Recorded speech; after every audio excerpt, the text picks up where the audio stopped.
গরিব জন্ম নয় ভুল, কারণ মানুষ অবহেলা করে। দিন নেমেছে সূর্য গর্জনে, সূর্যর কারণে। সূর্য যদি না উঠতো, হয়তো না দিনের। বড় মরিচার গর্ব আমি গোটা গ্রাম কাঁপাই। আমি একদিন বলেছিলাম কাঁপিয়ে দেখাবো।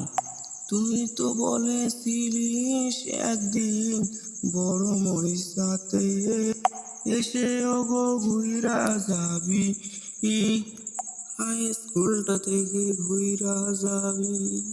ওগো তুই তো গো চইলা গেলি, আসলি না ফিরে। তুই কেন ওই দিকে আসিস রে ঘুরে? কেন তুই ঠকাইলি সাদা মনটাকে? তুই একবার ঘুরতে আয় বড় মরিচাতে, তোকে নিয়ে ঘুরবো আমি হাই